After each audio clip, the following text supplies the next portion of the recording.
पाकिस्तान के दुश्मन, उर्दू का दुश्मन, उर्दू का दुश्मन, उर्दू का दुश्मन, उर्दू का दुश्मन, उर्दू का दुश्मन, उर्दू का दुश्मन, उर्दू का दुश्मन, उर्दू का दुश्मन, उर्दू का दुश्मन, उर्दू का दुश्मन, उर्दू का दुश्मन, उर्दू का दुश्मन, कौम का दुश्मन,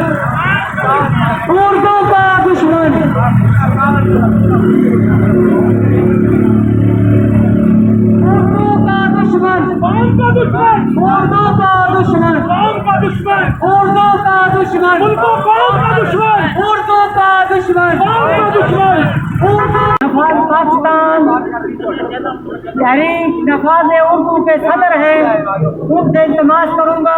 कि वो अपने ख्यालात का इजहार करें। जनाब जमील भट्टी साहब।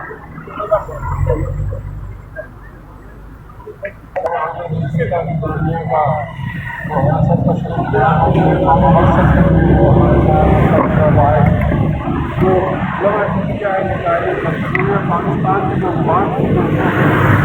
पाकिस्तान का और पाकिस्तान का मकसद पूरा नहीं होता जब तक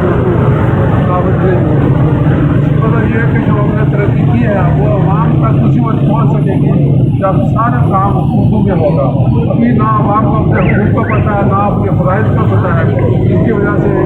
सरकार की तशवीश जो दिन ब दिन बढ़ती जा रही है। और खासतौर से हमें प्राइम मिनिस्टर इमरान खान से बहुत उम्मीद थी, वो हमेशा उर्दू के हक़ में बात करते हैं और बड़ी मुदल्लल बात करते हैं, हमें तरक्की नहीं कर सकते उर्दू के बगैर।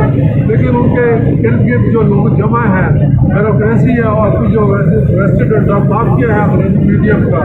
तो लेकिन उनको इस तरह घेरा हुआ है कि अभी जो 2.5 साल हो गए वो सब काम करना चाहते हैं, सियाने के लोग ग्रीन टीम में देना चाह रहे हैं। हमारा मुतालबा है कि वो अवामी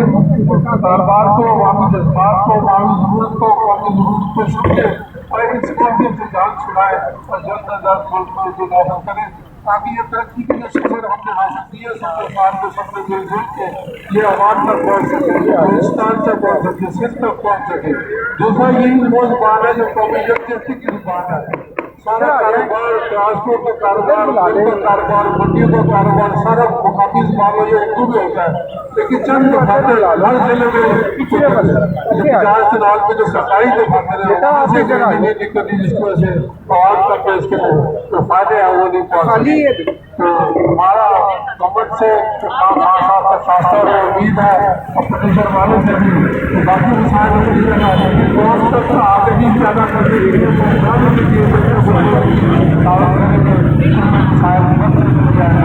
इसके अलावा उर्दू ऐसी ज़ुबान है जिसका हर